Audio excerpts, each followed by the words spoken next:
दोस्तों ये एक नया मानवा है जो कि काफ़ी ज़्यादा कमाल का मानवा है। इस नए मानवा की शुरुआत में हमें एक डॉक्टर को दिखाया जाता है जो कहने लग जाता है कि तुम्हारी माँ की तबीयत धीरे-धीरे बिगड़ती जा रही है क्योंकि उसे बोन कैंसर हो गया है। और हमें पता चला है कि तुमने अभी तक हॉस्पिटल की फ़ीस नहीं चुकाई है, जो कम से कम 1 लाख युआन बनती है। तुम्हें वह चुकानी होगी, तब तक हम तुम्हारी माँ का इलाज नहीं कर सकते। अगर तुम्हारा माँ का इलाज नहीं हुआ तो उसकी तबीयत धीरे-धीरे बिगड़ती जाएगी और हमारे लिए ऑपरेशन करना और भी ज़्यादा मुश्किल हो जाएगा।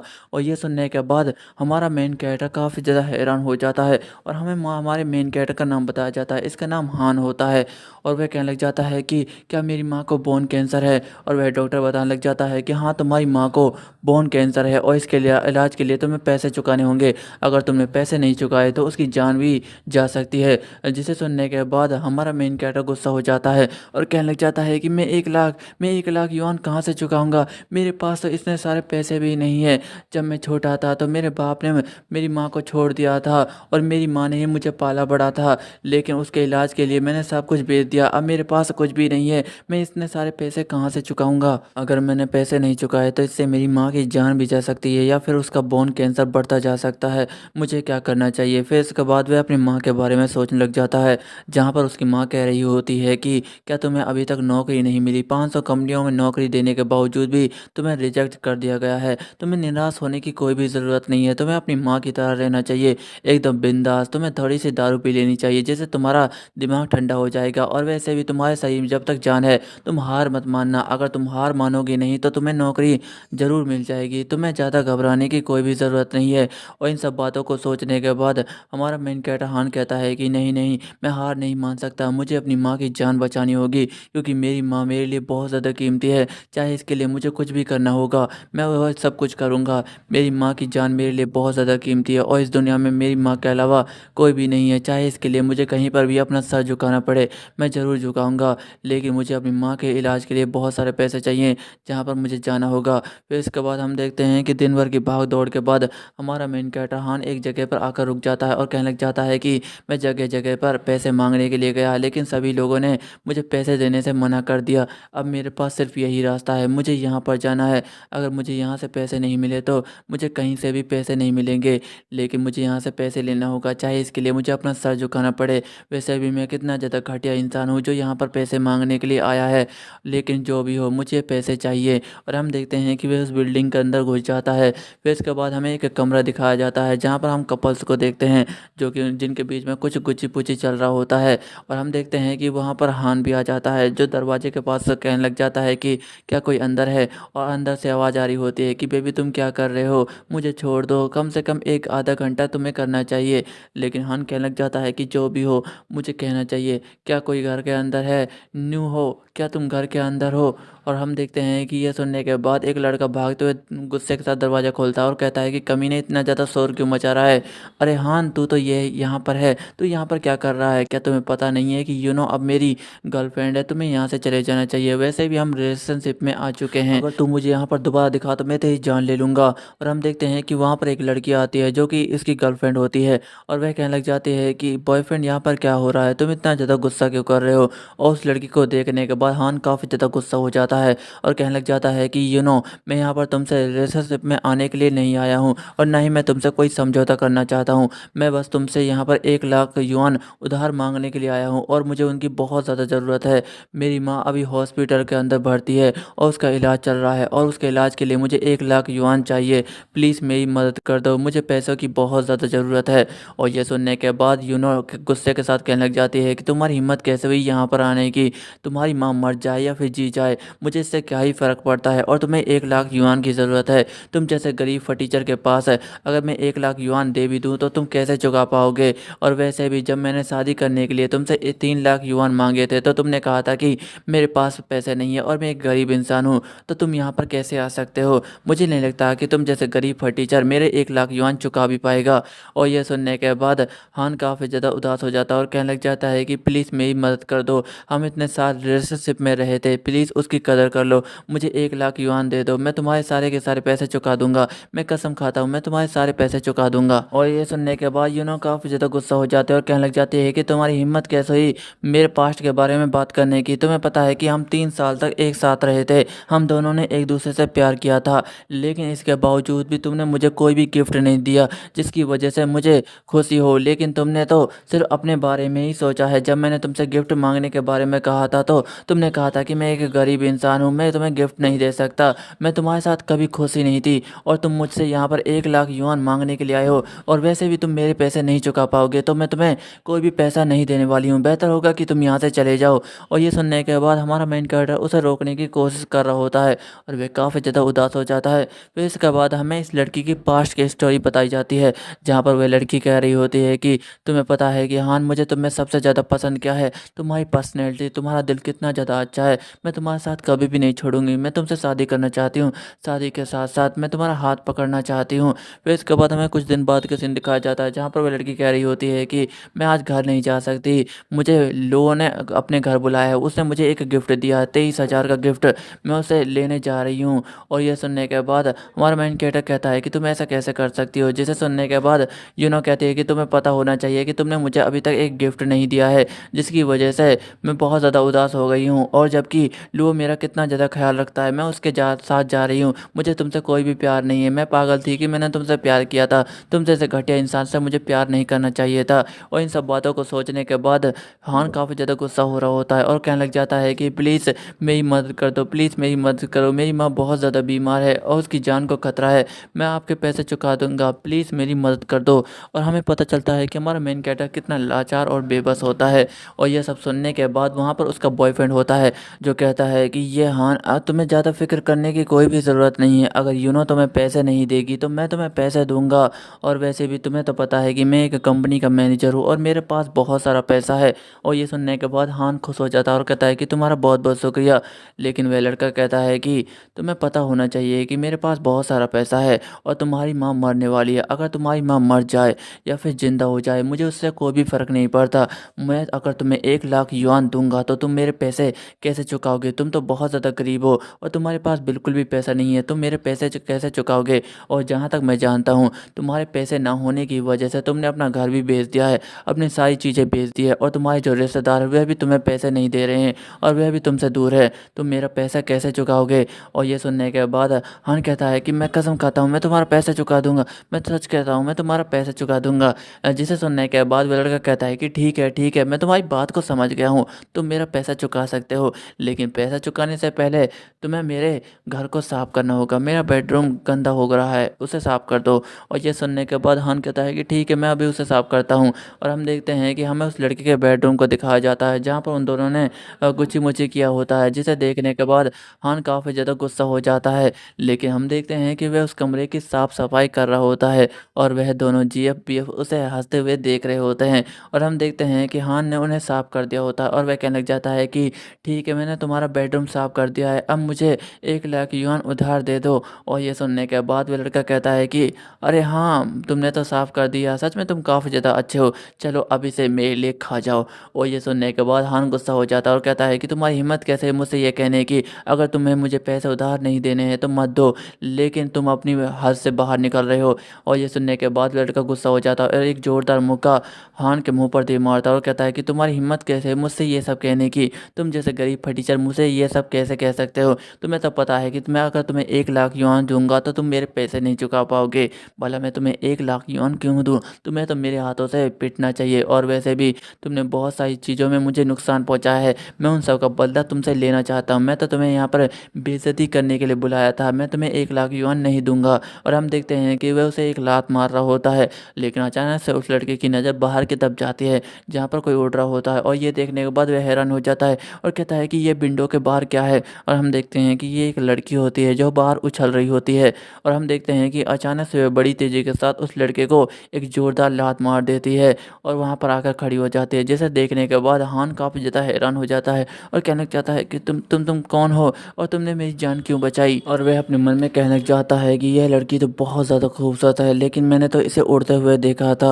और हम देखते हैं कि लुओ भी काफ़ी ज़्यादा हैरान हो चुका होता है और कहता है कि तुम कौन हो? और अपने मन में कहने लग जाता जाता है कि ये लड़की कौन है। जहाँ तक मुझे याद है इसके पास जादुई ताकतें हैं। और हम देखते हैं कि अचानक से उसके पीछे एक आदमी आ जाता है जो कहने लग जाता है कि तुम्हें इस बारे में ज़्यादा सोचने की कोई भी ज़रूरत नहीं है, तुम्हें वे सवाल नहीं करने चाहिए जिसका जवाब तुम्हें जानने की कोई भी ज़रूरत नहीं है। और हम देखते हैं कि इसके पास भी थोड़ी बहुत माना पावर होती है और वह उस लड़के को छूता है और बड़ी तेज़ी के साथ उसे पीछे की ओर धकेल देता है और आगे बढ़ने लग जाता है। जिसे देखने के बाद काफ़ी ज़्यादा गुस्सा हो जाते हैं और कहते हैं कि हे अंकल, तुम लोग कौन हो और यहाँ पर क्यों आए हो? तुम मेरे घर से अभी बाहर निकलो, नहीं तो मैं पुलिस को बुला लूँगी। और ये सुनने के बाद वह आदमी कहता है कि क्या कहा, पुलिस को बुला लोगी? ज़रा इसके बारे में गौर करो। और ये सुनने के बाद भी डर जाती है और उसका बीएफ डरते हुए कहने लग जाता है कि चुप रहो, मुझे नहीं लगता है कि ये कोई मामूली इंसान है, ये बहुत ज़्यादा ताकतवर है और इसके पास कुछ जादुई ताकतें भी हैं। और उन दोनों को देखने के बाद हन कहता है कि तुम लोग कौन हो और यहाँ पर क्यों आए हो? जिसे सुनने के बाद वह आदमी कहता है कि यह लो, मुझे पता है कि तुम किस सिचुएशन से गुजर रहे हो, इसलिए मैं तुम्हें ये पैसा देना चाहता हूँ। तुम्हें पैसों की ज़रूरत है ना? इसके अंदर 1 लाख युआन से भी ज़्यादा पैसा है। तुम इन पैसों को रख सकते हो और अपनी माँ का इलाज करा सकते हो। और उन पैसों को देखने के बाद हान काफ़ी ज़्यादा खुश हो जाता है और कहता है कि अंकल जी, आपका बहुत बहुत शुक्रिया। ये तो 1 लाख युआन से भी ज़्यादा है, लेकिन मुझे तो 1 लाख युआन चाहिए थे। तुम्हारा बहुत बहुत शुक्रिया, मैं आपके सारे पैसे चुका दूंगा। जिसे सुनने के बाद वह बंदा कहता है कि क्या कहा अंकल? पूरी राजधानी और शाही परिवार के अंदर मुझे किसी ने भी अंकल नहीं कहा था, लेकिन तुम मुझे अंकल कह रहे हो। और ये सुनने के बाद लड़की भी हंसने लग जाती है और वह आदमी कहने लग जाता है कि नहीं, तुम्हें पैसे चुकाने की कोई भी ज़रूरत नहीं है, तुम ये सारे के सारे पैसे रख सकते हो। और इतने सारे पैसों को फ्री में देने की वजह से वह बीएफ और जीएफ काफ़ी ज़्यादा हैरान हो जाते हैं और कहने लग जाते हैं कि अंकल जी, तुम ये सब क्या कर रहे हो? तुमने सारे पैसे इसे क्यों दे रहे हो? ये गरीब फटीचर, इसकी औकात नहीं है इतने सारों पैसों की। तुम ऐसा कैसे कर सकते हो? इसकी कोई औकात नहीं है, तुम इसे ऐसे पैसे कैसे दे सकते हो? जिसे सुनने के बाद वह आदमी काफ़ी ज़्यादा गुस्सा हो जाता है और कहने लग जाता है कि क्या तुम लोग अब मुझे सिखाओगे कि मुझे क्या करना चाहिए? जिसे सुनने के बाद वह दोनों काफ़ी ज़्यादा डर जाते हैं और वह लड़की कहने लग जाती है कि मिस्टर हान, मैं आपसे कुछ बाहर चलकर बातें करना चाहती हूँ, इस बारे में मुझे कुछ बातें करनी है। और ये सुनने के बाद हान भी थोड़ा सा चौंक जाता है और अपने मन में कहने लग जाता है कि मुझे पता है कि ये सारे के सारे पैसे मुझे ऐसे ही नहीं दिए गए हैं, मुझे इसके लिए कुछ ना कुछ करना होगा, लेकिन चाहे मुझे अपनी माँ के लिए कुछ भी करना पड़े, मैं वह ज़रूर करूँगा। और हम देखते हैं कि वह सब वहाँ से चले जाते हैं और इन सब को देखने के बाद उन दोनों को राहत मिलती है। और वह लड़का गुस्से के साथ कहने लग जाता है कि यह कमीना, ये घटिया इंसान हान, इसे इतने सारे पैसे कैसे मिल गए? तुम्हें तो पता है कि यह तुमसे काफ़ी ज़्यादा प्यार करता है, क्या ये तुम्हें दोबारा से पैसे नहीं दे सकता? मैं चाहता हूँ कि तुम इससे सारे के सारे पैसे छीन लो, इसके पास एक भी पैसा नहीं बचना चाहिए। अच्छी से सुनने के बाद वह लड़की कहने लग जाती है कि तुम इसके बारे में फ़िक्र मत करो, मुझे पता है कि हान की कमज़ोरी क्या है, मैं उससे सारा का सारा पैसा छीन लूँगी, क्योंकि वह पैसा अब हमारा है। उस जैसे घटिया इंसान के पास इतना सारा पैसा नहीं होना चाहिए। फिर इसके बाद हमें गाड़ी का सीन दिखाया जाता है और हम देखते हैं कि वह दोनों गाड़ी के अंदर बैठे हुए होते हैं, जहाँ पर हान उस आदमी से कहता है कि तुम कौन हो और यहाँ पर क्यों आए हो और तुमने मुझे इतना सारा पैसा क्यों दिया है? जिसे सुनने के बाद वह आदमी कहता है कि तुम इस बारे में फ़िक्र मत करो, मेरा नाम सू है और मैं ये फैमिली से आया हूँ। मैं उस फैमिली का एक छोटा सा हेड हूँ जो कि राजधानी की शाही फैमिली है, लेकिन मैं यहाँ पर तुम्हें पैसा देने नहीं बल्कि कुछ और देने आया हूँ। मैं तुम्हें पैसों के साथ साथ इज्जत भी देना चाहता हूँ, ज़रा इसे तो पढ़ो। और ये सुनने के बाद हान थोड़ा सा चौंक जाता है और कहता है कि पैसों के साथ साथ इज्जत भी देना चाहता है, इसका क्या मतलब है? क्या ये कोई मुझसे गलत काम करवाने वाला है? और जैसे ही हान उस लेटर को पढ़ता है वह काफ़ी ज़्यादा हैरान हो जाता है और कहने लग जाता है कि यह सब क्या है, ऐसा कैसे हो सकता है? और वह आदमी बताने लग जाता है कि ये फैमिली राजधानी की सबसे बड़ी फैमिली है, जिसके पास बहुत सारा पैसा है, अरबों खरबों की जायदाद संपत्ति है, ना जाने कितनी सारी कंपनियां, कितने ज़्यादा 5 स्टार होटल्स मौजूद है। लेकिन 1 महीने पहले ये फैमिली का इकलौता उत्तराधिकारी मारा गया एक हादसे की वजह से, जिसकी वजह से बहुत ज़्यादा प्रॉब्लम खड़ी हो गई है। अगर ये न्यूज़ बाहर आई कि ये फैमिली का उत्तराधिकारी मारा गया है तो इसकी वजह से बहुत बड़ी प्रॉब्लम खड़ी हो जाएगी और यह फैमिली धीरे धीरे से डूबती जाएगी और वह पूरी तरीके से बेकार हो जाएगी। इसलिए मैं तुम्हारे पास आया हूँ, क्योंकि हमारी ये फैमिली के उत्तराधिकारी की शक्ल तुमसे मैच खाती है और मैं तुम्हें इतना सारा पैसा इसलिए दिया हूँ क्योंकि तुम ये फैमिली के यंग मास्टर बन सको। और यह सुनने के बाद हान काफ़ी ज़्यादा हैरान हो जाता है और कहता है कि क्या क्या ये फैमिली का यंग मास्टर, इसका क्या मतलब है? क्या आप मुझे यंग मास्टर बनाना चाहते हैं? और वह काफ़ी ज़्यादा हैरान हो चुका होता है और वह उन कागज़ों को पढ़ने के बाद कहने लग जाता है कि अच्छा तो यह बात है, अगर मैं यंग मास्टर बन जाता हूँ तो वह सब कुछ मेरे पास होगा जो यंग मास्टर के पास था। मेरे पास बहुत सारा पैसा होगा और बहुत कुछ जो कि मैं चाहता हूँ। सच में ये तो एक कमाल का मौका है। मुझे ये मौका अपने हाथों से नहीं जाने देना चाहिए। वैसे भी मेरी लाइफ पूरी तरीके से झंड है। अगर इस मौके को मैंने अपने हाथ से जाने दिया तो ये मेरे लिए सच में बहुत ज़्यादा बेकार होगा। और वह कहने लग जाता है कि वैसे क्या मैं जान सकता हूँ कि यंग मास्टर की हत्या कैसे हुई थी? और ये सुनने के बाद वह आदमी बताता है कि हाँ ज़रूर, यंग मास्टर की हत्या 2 लोगों ने की थी। वे घर में घुस गए और उसे मार डाला। और यह सुनने के बाद हान काफ़ी ज़्यादा हैरान हो जाता है और कहता है कि क्या उसे मार डाला? किसने मार डाला? क्या मैं साइन करने के बारे में थोड़ा बहुत सोच सकता हूँ? और यह सुनने के बाद वह बंदा कहता है कि हाँ, तुम ज़रूर सोच सकते हो, लेकिन एक बात याद रखना, अगर तुम हमारे साथ मिल जाते हो तो मैं तुम्हें आसमान की ऊँचाइयों पर पहुँचा दूँगा, लेकिन अगर तुम हमारे साथ नहीं देते हो तो मैं तुम्हें ज़मीन के अंदर गाड़ दूँगा। तुम्हें पता है कि तुम्हें कौन-सा फ़ैसला लेना चाहिए? और ये सुनने के बाद तो हान काफ़ी ज़्यादा डर जाता है और वह कहता है कि क्या ये लोग मुझे सच में मार डालेंगे? और वैसे भी ये सब बहुत ज़्यादा बुरा है। ये फ़ैमिली जिसका राज मुझे पता लग गया है, इसकी वजह से मेरी जान भी जा सकती है। अगर मैंने इन लोगों की बात नहीं मानी तो ये लोग मुझे सचमुच मार देंगे। मुझे इनकी बात माननी होगी और मुझे उस नाव के ऊपर सवार होना होगा। इसके अलावा मेरे पास कोई भी रास्ता नहीं है। और उसके चेहरे को देखने के बाद वह सू कहने लग जाता है कि मैं जानता हूँ कि तुम बहुत ज़्यादा प्रॉब्लम से घिरे हुए हो और तुम्हारी लाइफ पूरी तरीके से बेकार है। अगर तुम हमारी बातों को मान लेते हो तो हम तुम्हें बहुत सारा पैसा और इज़्ज़त देंगे। इसके अलावा तुम्हारे पास कोई भी रास्ता नहीं है, तुम्हें हमारी बात मान लेनी चाहिए। और ये सुनने के बाद हान कहता है कि हाँ, ये सच कह रहा है। मेरी लाइफ बहुत ज़्यादा बेकार है। मेरी लाइफ में ऐसा कुछ भी नहीं है जिसके लिए मुझे लड़ना चाहिए। ना तो मेरे पास इज़्ज़त है और ना ही मेरे पास पैसा है, तो मुझे इन लोगों की बात मान लेनी चाहिए। और हम देखते हैं कि वह साइन करने लग जाता है, जिसे देखने के बाद सू कहता है कि तुमने बहुत ज़्यादा बढ़िया किया कि तुमने ये फैसला ले लिया। अब इसकी वजह से हमारी फैमिली बच सकती है। लेकिन एक बात जिसका तुम्हें हमेशा से ध्यान रखना है, तुम्हें ये सीक्रेट कभी भी बाहर नहीं आने देना है कि तुम यंग मास्टर नहीं हो। और यह सुनने के बाद हान कहता है कि आप इसके बारे में ज़्यादा चिंता मत करें। मैं ये किसी को भी नहीं बताऊंगा कि यंग मास्टर कौन था, और मैं यंग मास्टर की तरह जीने की कोशिश करूंगा। यंग मास्टर जो नहीं कर पाए मैं वो करूंगा। यंग मास्टर जिन पैसों को खर्च नहीं कर पाए मैं वो सब कुछ करूंगा। मैं वो सब कुछ करूंगा फैमिली के लिए, जो फैमिली के सफल होने में मदद करेगा। मैं सुख दुख में साथ दूंगा। और ये सुनने के बाद वैसू काफ़ी ज़्यादा खुश हो जाता है और कहने लग जाता है कि यह तुमने अच्छा किया। फिर इसके बाद हमें उस लड़की को दिखाया जाता है जो कहने लग जाती है कि जबकि तुम यंग मास्टर बन चुके हो तो मैं आज से तुम्हारी परछाई बनकर रखूँगी और तुम्हारी जो भी सुरक्षा है मैं उसे ही देखूँगी। और इसके अलावा मेरा नाम किंग लुआन है, जो भी तुम मुझसे कराना चाहते हो तुम मुझसे करा सकते हो। और ये सुनने के बाद हान कहता है कि क्या सच में मैं तुमसे जो चाहूँ वो करा सकता हूँ? और वैसे काफ़ी ज़्यादा शर्माते हुए कह रहा होता है। और ये देखने के बाद वह लड़की कहती है कि नहीं, मैं बस तुम्हारी सुरक्षा कर सकती हूँ, इसके अलावा मैं कुछ भी नहीं करने वाली। और अपने मन में कहने लग जाती है कि यह कमीना बहुत ज़्यादा लकी है जिसकी वजह से मुझे इसकी बातें माननी पड़ रही हैं। और हान कहने लग जाता है कि मुझे 600 साल पुरानी जड़ी बूटियाँ चाहिए और इसे लाने में मेरी मदद करो, मुझे मेरे लिए बहुत ज़्यादा ज़रूरी है। और जिसे सुनने के बाद वे लड़की कहती है कि क्या क्या तुम्हें जड़ी बूटियाँ चाहिए थी? जिसे सुनने के बाद हान कहता है कि हाँ, मैंने तो जड़ी बूटियों के बारे में ही कहा था, तुमने इस बारे में क्या सोचा था? और यह सुनने के बाद वो लड़की शर्माते हुए कहने लग जाती है कि नहीं नहीं नहीं, मैंने कुछ भी नहीं सोचा था। बताओ कि वह जड़ी बूटियाँ कब लानी है, मैं जल्दी उन्हें तुम्हारे पास पहुँचा दूँगी। और ये सुनने के बाद हान कहता है कि जब तुम्हारी मर्जी हो उन्हें मेरे पास पहुँचा देना। और ये सुनने के बाद वो लड़की कहती है कि ठीक है, मैं 1 घंटे के अंदर तुम्हारी जड़ी बूटियाँ तुम्हारे पास पहुँचा दूँगी। जिसे सुनने के बाद हान काफ़ी ज़्यादा हैरान हो जाता है और वह कहने लग जाता है कि जहाँ पर तुम जड़ी बूटियाँ लाने वाली हो तुम उस जगह का नाम मुझे बता दो, क्योंकि मुझे उन जड़ी बूटियों की बहुत ज़्यादा ज़रूरत है। और इसके अलावा ये फैमिली की पावर तो बहुत ज़्यादा है। जिन जड़ी बूटियों को मैंने तुमसे मंगवाने के लिए कहा था वे कम से कम 600 साल पुरानी होनी चाहिए, क्योंकि ये बहुत ज़्यादा महंगी होती है और इन्हें कोई भी ख़रीद नहीं सकता। मैं बहुत ज़्यादा गरीब था इसलिए नहीं खरीद पाया, लेकिन अब मेरे पास पैसा है। सच में ये कमाल का दिन है। फिर इसके बाद हमें 5 स्टार होटल को दिखाया जाता है, जहाँ पर हम किंग लुआन को देखते हैं, जो कि किताब पढ़ रही होती है और अपने मन में कहने लग जाती है कि मैंने जब से उस लड़के को 600 साल पुरानी वह जड़ी बूटियाँ दी हैं, वह तब से कमरे के अंदर बंद करके अपने आप को बैठ गया है। मुझे नहीं पता कि वह उन जड़ी बूटियों के साथ क्या करना चाहता है, लेकिन जहाँ तक मैं जानती हूँ वह जड़ी बूटियाँ जहरीली नहीं थी, जिसकी वजह से उसकी जान जाने का कोई भी खतरा नहीं है। और वैसे भी मैंने उसकी जान बचाने की जिम्मेदारी ली है, अब उसे कुछ भी नहीं होगा।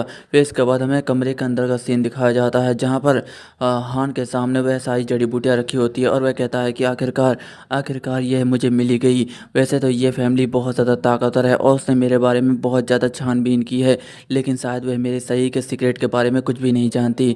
शायद उन लोगों को पता नहीं है कि मेरे अंदर क्या मौजूद है। और वैसे भी जिस गोल को मैं पाना चाहता था वह आखिरकार मुझे मिल ही गया, जिसकी वजह से मैं और भी ज़्यादा ताकतवर बन जाऊंगा। मेरे अंदर जो स्पिरिचुअल पावर मौजूद है मैं उसे इकट्ठा करके सक्रिय कर सकता हूँ, जो मेरे मास्टर ने मुझे दी थी। फिर इसके बाद हमें हान के मास्टर को दिखाया जाता है, जहाँ पर हान उससे पूछ रहा होता है कि मास्टर, सभी लोग कहते हैं कि आप बहुत ज़्यादा ताकतवर हैं, आप बड़ी आसानी के साथ किसी को भी ठीक कर सकते हैं, क्या ये सच है मास्टर? क्या आप मुझे ये सब सिखा सकते हैं? जिसे सुनने के बाद उसका मास्टर कहता है कि हाँ बेटे, मैं तुम्हें ज़रूर सिखाऊंगा, लेकिन अभी इसका समय नहीं आया है। और ये सुनने के बाद हान कहता है कि ये समय कब आएगा? जिसे सुनने के बाद उसका मास्टर कहता है कि जल्दी आएगा, जल्दी आ जाएगा। फिर इसके बाद उसका मास्टर बीमार हो जाता है और हान रोते हुए कहने लग जाता है कि मास्टर, क्या आप मरने वाले हैं? और उसका मास्टर मरते हुए कहने लग जाता है कि हान, अपने हाथ को आगे लाओ। और वह उसके हाथ के अंदर स्पिरिचुअल पावर डालने लग जाता है और उससे कहने लग जाता है कि शायद तुम्हें पता नहीं है कि मैंने इस दुनिया से एक राज छुपा कर रखा है। मेरे अंदर एक स्पिरिचुअल पावर मौजूद है, जिसकी मदद से मैं किसी को भी बड़ी आसानी के साथ ठीक कर सकता हूँ। और ये सारी की सारी पावर्स मैं तुम्हारे अंदर डाल रहा हूँ, लेकिन इन्हें सक्रिय करने के लिए तुम्हें कम से कम 100 साल से पुरानी वाली जड़ी बूटियाँ खानी होगी, तभी जाकर तुम इस पावर को जगा सकते हो। लेकिन अगर तुम इन्हें जगाने में कामयाब ना हो सके तो यह पावर तुम्हारे लिए बेकार है और तुम कभी भी कुछ नहीं कर पाओगे। इसे जगाने के लिए तुम्हें बहुत ज़्यादा मेहनत करनी है। मैं जानता हूँ कि तुम ये ज़रूर कर लोगे। और ये सुनने के बाद हान कहने लग जाता है कि आखिरकार आखिरकार वह समय आ गया है जब मैं अपनी स्पिरिचुअल पावर को जगाने वाला हूँ। इसकी मदद से मैं और भी ज़्यादा ताकतवर बन जाऊँगा। वैसे तो मैं इन जड़ी बूटियों को गरीब रहते हुए कभी भी खरीद नहीं पाया, लेकिन जबकि मैं एक यंग मास्टर बन चुका हूँ और एक शक्तिशाली परिवार का हिस्सा बन चुका हूँ, तो मैं इन जड़ी बूटियों को बड़ी आसानी के साथ हासिल कर सकता हूँ और इन्हें खा सकता हूँ। और हम देखते हैं कि हान उन जड़ी बूटियों को अपने शरीर के अंदर समा रहा होता है और वह जड़ी बूटियाँ भी उसके अंदर जा रही होती हैं। लेकिन थोड़ी देर बाद हम देखते हैं कि हान को कुछ भी महसूस नहीं होता और वह कहता है कि क्या इन जड़ी बूटियों ने काम नहीं किया? मुझे कोई भी स्पेशल पावर महसूस नहीं हो रही है। पर हम देखते हैं कि वह जड़ी बूटियाँ धीरे धीरे काम स्टार्ट कर देती हैं और उसके अंदर स्पेशल पावर आ रही होती है, जिसे देखने के बाद हान काफ़ी ज़्यादा हैरान हो जाता है।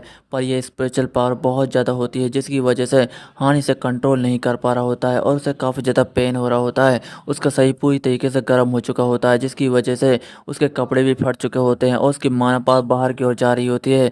और उसकी आवाज़ सुनने के बाद वह लड़की भी थोड़ी सी चौंक जाती है और भागते हुए कहती है कि तुम यहाँ पर क्या कर रहे हो? लेकिन जैसे ही वह हान को देखती है और कहती है कि कमीने कहीं के, तुम ऐसा कैसे कर सकते हो? एक लड़की के सामने ये सब हरकतें कैसे कर सकते हो? पर हान जोर जोर से चिल्ला रहा होता है, जिसकी वजह से वह लड़की थोड़ी सी चौंक जाती है।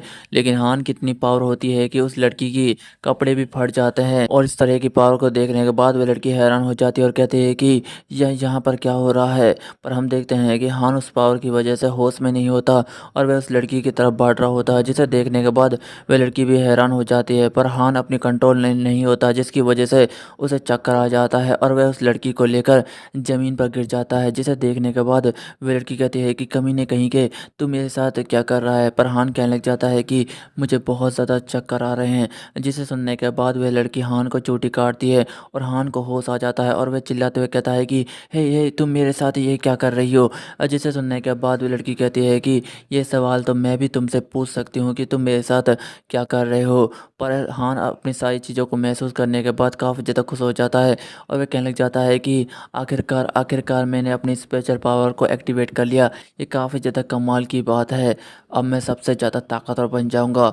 और यह कहते ही उस लड़की को बड़ी खुशी के साथ किस कर देता है, जिसे देखने के बाद तो वह लड़की भी काफ़ी ज़्यादा हैरान हो जाती है। फिर इसके बाद हमें बाहर का सीन दिखाया जाता है, जहाँ पर हान आ चुका होता है और वह अपनी स्पिरिचुअल पावर के बारे में हमें बताने लग जाता है और कहने लग जाता है कि मेरे मास्टर ने जो मुझे पावर दी थी वह कम से कम 2 पावर थी, जिनमें से एक मार्शल आर्ट और दूसरी मेडिकल आर्ट थी। मार्शल आर्ट एक ऐसी तरह की पावर है जिसकी मदद से मैं अपने शरीर को और भी ज़्यादा मजबूत मजबूत और ताकतवर बना सकता हूँ और तरह-तरह की टेक्निक सीख सकता हूँ। लेकिन मेडिकल आर्ट इससे बिल्कुल उल्टी है। इसकी मदद से मैं अपने शरीर को मजबूत तो नहीं बना सकता, लेकिन अपने शरीर में जो चोट है, उन्हें ठीक कर सकता हूँ। किसी भी तरीके की बीमारी को मैं ठीक कर सकता हूँ। लेकिन जहाँ तक मैं जानता हूँ, मैं अपनी पावर पर बिल्कुल भी कंट्रोल नहीं कर पाया हूँ, जिसकी वजह से मेरे अंदर जो पावर मौजूद है, वह अभी बहुत ज़्यादा कम है। अगर मुझे अपनी पावर को बढ़ाना है, तो मुझे कल्टीवेशन करना होगा। लेकिन कल्टीवेशन के लिए मुझे ध्यान करना और उन जड़ी-बूटियों को खाना बहुत ज़्यादा ज़रूरी है। और इसके साथ-साथ अगर मैं इन पावर को सीख जाता हूँ, तो मैं अपनी माँ की कैंसर को भी बड़ी आसानी के साथ ठीक कर सकता हूँ।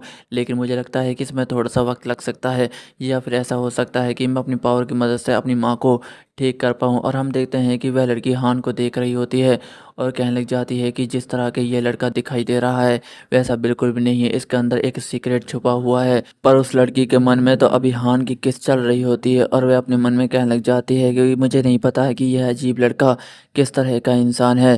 फिर इसके बाद हमें हॉस्पिटल का सीन दिखाया जाता है और हम हॉस्पिटल को देखते हैं। हम देखते हैं कि वहाँ पर हान की माँ ज़ोर-ज़ोर से चिल्ला रही होती है, क्योंकि उसे बाहर निकाला जा रहा होता है। और हान की माँ कहने लग जाती है कि हे डॉक्टर, तू मेरे साथ क्या कर रही है? क्या तू मुझे बाहर निकाल रही है? तुझे पता नहीं है कि अगर मैं बाहर गई तो इससे मेरी जान भी जा सकती है। तू मेरे साथ क्या कर रही है? जिसे सुनने के बाद वह नर्स कहने लग जाती है कि मैडम, हमें माफ़ कर देना, लेकिन यह हॉस्पिटल का नियम है। अभी तक आपके बेटे ने इलाज के पैसे नहीं चुकाए हैं, जिसकी वजह से आपको हमें मजबूरन बाहर निकालना होगा। और ये सुनने के बाद उसकी माँ कहती है कि कामिनी नर्स, तू मेरे साथ ऐसा कैसे कर सकती है? तुम हम जैसे गरीबों के साथ ये अन्याय कैसे कर सकती हो? तुम्हें पता नहीं है कि बाहर का मौसम कैसा है? अगर मुझे कुछ हो गया तो इसका जवाब तुम्हें देना होगा। और ये सुनने के बाद वह नर्स कहती है कि नहीं मैडम, हम इस मामले में कुछ भी नहीं कर सकते। ये तो सिर्फ़ हॉस्पिटल का नियम है, हम इस मामले में कुछ भी नहीं कर सकते। और वैसे भी आपका बेटा पैसे नहीं चुका सकता, जिसकी वजह से हमें आपको मजबूरन यहाँ से बाहर निकालना होगा। और हम देखते हैं कि हान भी वहाँ पर पहुँच चुका होता है और कहने लग जाता है कि माँ, यहाँ पर क्या हो रहा है? जिसे सुनने के बाद उसकी माँ कहती है कि बेटा ज़रा देखो, ये नर्स मेरे साथ क्या कर रही है? ये मुझे बाहर निकाल रही है क्योंकि हमने पैसे नहीं चुकाए।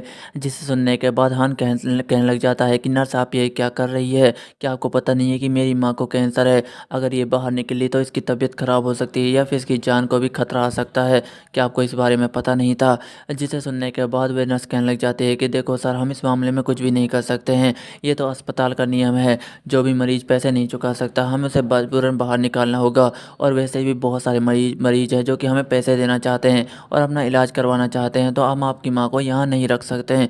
और वैसे भी अगर आपके पास पैसे चुकाने के लिए पैसे नहीं है, तो आप अपनी माँ को यहाँ पर इलाज नहीं करवा सकते। आपको किसी फ्री हॉस्पिटल के अंदर जाना चाहिए और अपनी माँ का इलाज कराना चाहिए। आप यहाँ से जा सकते हैं। और ये सुनने के बाद उसकी माँ गुस्सा हो जाती है और कहती है कि बदतमीज़ नर्स, तेरी हिम्मत कैसे हुई मेरे बेटे से ऐसे बात करने की? क्या तुम्हारे अंदर बात करने की तमीज़ नहीं है?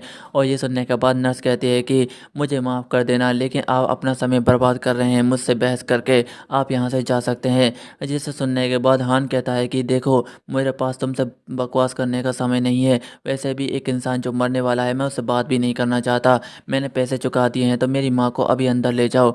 और ये सुनने के बाद नर्स कहती है कि तो तुम मुझसे क्या कहना चाहते हो? क्या मैं मरने वाली हूँ? और ये सुनने के बाद हान जाते हुए कहने लग जाता है कि हाँ, क्या तुम्हें पता नहीं है कि तुम्हारे शरीर के अंदर बहुत सारी बीमारी मौजूद है? तुम्हारे जोड़ों में दर्द होता है, आँखों में दर्द होता है, और बाल धीरे-धीरे उड़ रहे हैं, और तुम्हारा शरीर बहुत ज़्यादा दर्द से गुजर रहा है। और जब तुम आँखें खोलती हो, तो तुम्हारी आँखों के आगे अंधेरा छा जाता है और तुम्हें कुछ भी दिखाई नहीं देता है। धीरे-धीरे चक्कर आना स्टार्ट हो जाते हैं। मुझे पता है कि ये किस तरह की बीमारी है।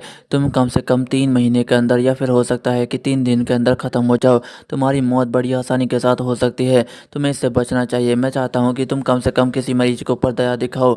और ये सुनने के बाद नर्स थोड़ी-सी हैरान हो जाती है और अपने मन में कहने लग जाती है कि मुझे पता है कि यह बीमारी मेरे अंदर मौजूद है। मैंने डॉक्टर को भी दिखाने की कोशिश की थी, लेकिन इसका कोई भी परिणाम नहीं निकला। लेकिन मैंने इस लड़के को बीमारी के बारे में नहीं बताया, तो इस लड़के को कैसे पता चला कि ये कोई जादूगर है? और वह उस लड़के से कहने लग जाती है कि हे तुम क्या कह रहे हो? क्या तुम मुझे क्लियर साफ-साफ बता सकते हो? जिसे सुनने के बाद हान कहता है कि तुम्हारा इससे क्या मतलब है? तुम्हें ज़्यादा गुस्सा नहीं करना चाहिए, नहीं तो तुम जल्दी मर सकती हो। और ये सुनने के बाद नर्स गुस्सा हो जाती है, पर वह थोड़ी-सी दया दिखाते हुए कहती है कि मुझे माफ़ कर देना, मैं गलत हूँ। तुम्हें तो पता है कि मुझे किस तरह की बीमारी है, तो इससे बचने का कोई तरीका है? और ये सुनने के बाद हान कहता है कि हाँ, हाँ, बिल्कुल इसका एक बेहतरीन तरीका है, लेकिन तुमने मेरी माँ से जो बदतमीज़ी की है, उसके लिए तुम्हें माफ़ी माँगनी होगी। शायद मैं इस बारे में सोचूँ। और ये सुनने के बाद वह नर्स कहने लग जाती है कि ठीक है सर, मैं माफ़ी माँगने के लिए तैयार हूँ। मैडम जी मुझे माफ़ कर देना, मुझसे गलती हो गई है। मैंने आपसे बहुत ज़्यादा बदतमीज़ी की है। प्लीज़ इसके लिए मुझे माफ़ कर देना सिस्टर। और ये सुनने के बाद उसकी माँ कहती है कि सिस्टर किसे कह रही है? मैं तो अभी जवान हूँ, मैं तुम्हें कोई भी माफ़ी नहीं देने वाली हूँ। और हान कहने लग जाता है कि देखो मेरी माँ तुम्हें कोई भी माफ़ी नहीं दे रही है। अगर मेरी माँ ने माफ़ी नहीं दी तो मैं शायद तुम्हारा इलाज नहीं कर पाऊँगा। तुम्हें मेरी माँ की सेवा करनी होगी और बहुत सारी चीज़ों में उसका इलाज करना होगा, तभी शायद मैं तुम्हें ये नुस्खा दे सकता हूँ और तुम्हारा इलाज हो सकता है, तुम शायद बच भी सकती हो। और ये सुनने के बाद नर्स कहती है कि मैडम जी मुझे माफ़ कर दे दो। आपका बेटा बहुत ज़्यादा अमेजिंग है। मैंने आपसे बहुत ज़्यादा बदतमीज़ी की है, अब से मैं आपकी सेवा करूँगी। प्लीज़ प्लीज़ मुझे माफ़ कर देना। भाई आप तो मुझे माफ़ कर सकते हैं। और ये सुनने के बाद हान कहता है कि क्या भाई? और वह कहता है कि ठीक है, अब तुम यहाँ से जा सकती हो। मैं तुम्हारे इलाज के लिए कुछ लिख दूँगा, तुम उसे ले जाना। और वह नर्स वहाँ से चली जाती है और उसकी माँ कहने लग जाती है कि बेटा तुमने देखा कि वह औरत कितनी ज़्यादा बदतमीज़ है, फिर तुमने उसे नुस्खा क्यों दिया? और वैसे मैं ये सोचने के बाद काफ़ी ज़्यादा हैरान हूँ कि तुम उस औरत का इलाज कैसे कर सकते हो और तुम्हें उसकी बीमारी के बारे में कैसे पता चला? और ये सुनने के बाद हान कहता है कि हाँ, माँ मैं आपको बताता हूँ। क्या आपको पता है जब मैं छोटा हुआ करता था तब मेरे पास एक मास्टर था जिसके पास मेडिकल एजुकेशन थी, लेकिन मैं सारी की सारी एजुकेशन को भूल गया था। लेकिन जब मेरा सर दीवार के ऊपर लगा तो मुझे सब कुछ याद आ गया। क्या ये अमेजिंग बात नहीं है? ये बहुत ज़्यादा कमाल की बात है कि मुझे सब कुछ याद आ गया। और ये सुनने के बाद उसकी माँ कहती है कि क्या तुम्हें सब कुछ याद आ गया? क्या पर ऐसा कैसे हो सकता है? दीवार पर सर लगने से सब कुछ याद आ जाता है?